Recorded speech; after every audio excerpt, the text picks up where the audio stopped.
The Phoenix Suns just robbed the NBA again. And they are the clear winners here of the 2025 NBA draft. And many would call them the winners of the 2024 draft with their selections of Ryan Dunn and Oso Ighodaro and how they were able to maneuver back and forth up those leaderboards. But they did it once again and struck gold in a great shot creator and scorer that's going to fit amazing into Jordan Ott's system and what he wants to do for this re-envision and retool. But not only just that, it brings up the optimism of what the Suns can do for this retool, right? We still know they have some tradable contracts, still have some things that they need to work on.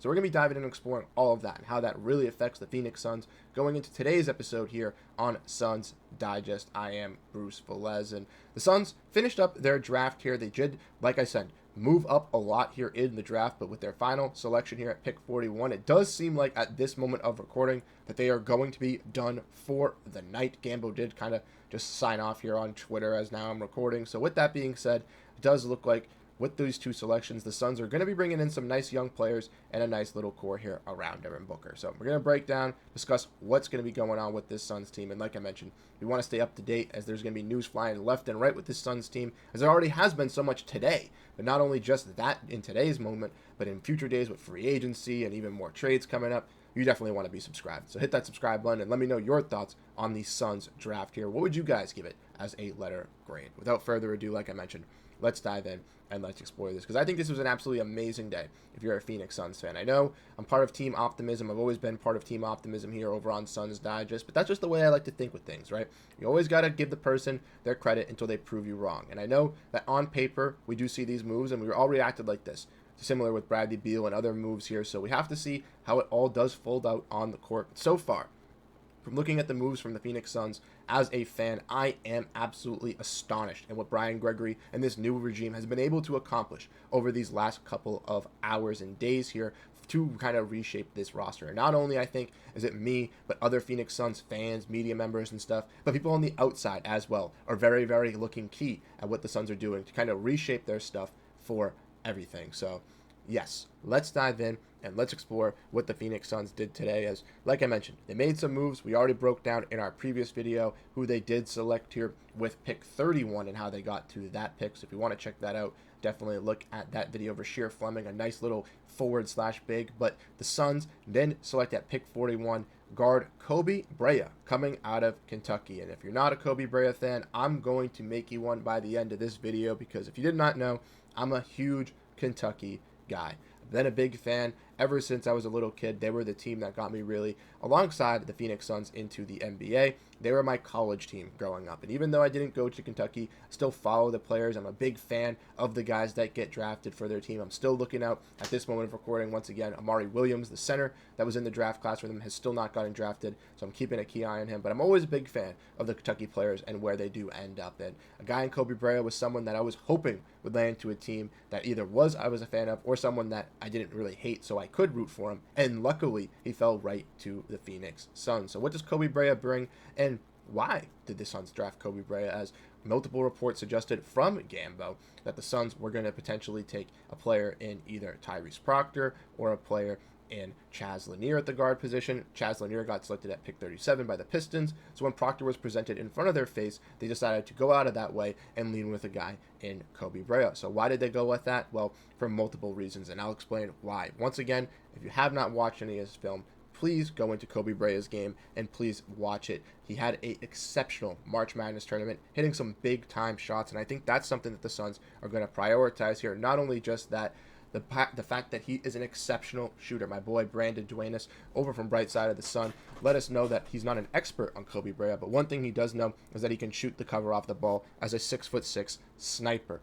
Jonathan Gavoni from Draft Express let us know that he is the best shooter in college basketball, and for the fact that he shot 3-pointers at a 47% clip this season is absolutely exceptional, while also on the move and keeping his feet set at 6'7".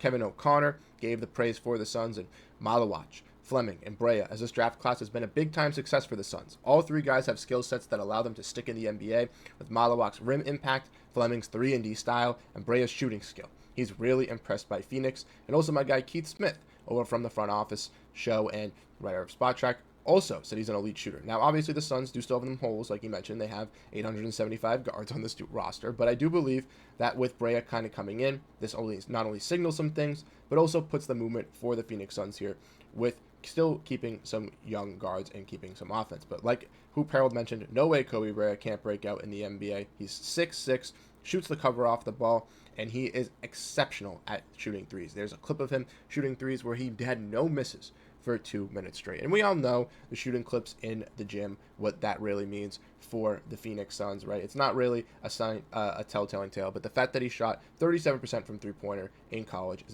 is viewed as the best shooter in the draft class should be something that you should be very, very excited on if you're a Phoenix Suns fan. Now, obviously, like I mentioned, they do have a bunch of those guards here in that room, but we did discuss already on this channel that they are potentially looking to get off Grayson Allen in the deal. They are looking to get rid of Bradley Beal on this roster via trade or a buyout, so that hole will obviously be filled up. But having a guy in Kobe Brea, a 6'6" guard who's a little bit older as well, I think can really fit into this Suns new regime and be an impact player kind of right away. In college, in the March Madness tournament as well, he had some big-time shots that he made. He's one of those guys where he's not fearful to take that last shot. And for someone on the Suns team that, played with random offense last year with Mike Budenholzer, these are the type of guys you want to bring into your system. I think he had one of the more confident jump shots and was one of those guys similar to a guy like in Walter Clayton, where you'd give that ball to and trust him to take that final shot and take you to that victory. And a guy like Kobe Brea fitting into that in Phoenix is going to be great. Not only just that, like I mentioned, went to Kentucky, who is the Suns' #1 player, franchise leading scorer, plays a very similar role as a shot creator and scorer off the dribble. Devin Booker. And where did he go? Kentucky. Wow. The Phoenix Suns are striking gold. They get a guy who can mentor him, be a great, great leader, and kind of give him not only having that connection of being an alum, but also being a very similar archetype, kind of teaching him the ways to develop into being a key impact player for the Phoenix Suns. And then you look at the center department as well, getting those big men from the Duke and Mark Williams and Kama Malawach, who share a similar profile as well, kind of fit in what Jordan Ott might want to be doing with his bigs, similar to his Cleveland build where he was just last season.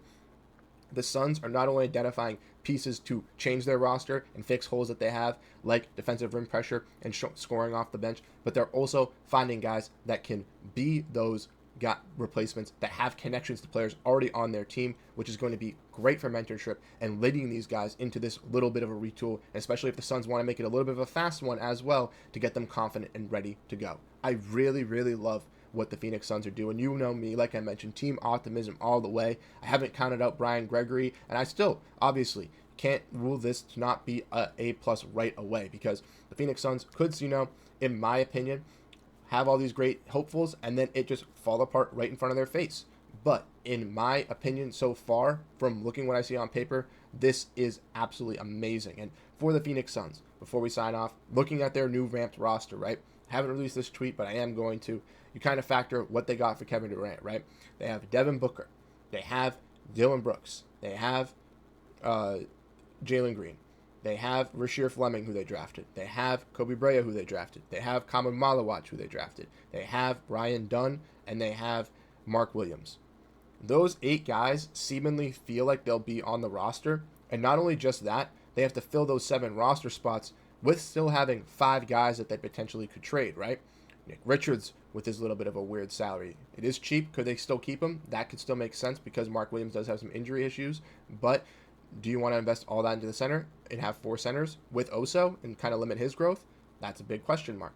You also have Bradley Beal, who most likely will not be on this roster next season, regardless if it's via trade or via buyout. Regardless of that kind of maneuvers how the Suns are going to be able to take assets back and how many players they can also bring in to this team. And not only then, Grayson, Royce, maybe even Cody Martin, those kind of contracts as well. It's definitely key to keep your eye on those pieces because the Suns look like they have 7 or 8 of their core roster guys going into next year, but still have the flexibility to add to that and add even more depth and not have, a team where you have a top-end 8-9 roster with veteran minimums at the end with guys that are just flaky guys that can fill in for injury. You have a deep roster that can go 10, 11, 12, and if those injuries do persist, you can still have some confidence in your team really stepping up and delivering. I really, really like this pick for the Phoenix Suns. Let me know your thoughts down below in the comment section. Let me know how you guys ultimately feel about this pick and how you feel about the NBA draft. Like I said, got to give Brian Gregory his flowers, and we'll see what the Suns can do more going into the next couple of days with free agency and those more trade rumors kind of sparking up, because there still are moves needed to be making with the Suns as they still try to maneuver and get underneath that apron. So I'll be keeping our eyes on that. Let me know your thoughts down below in the comment section and how you guys feel about the draft. I'll catch you guys in the next one. Have a great rest of your day, and go Phoenix Suns. Peace out, everyone.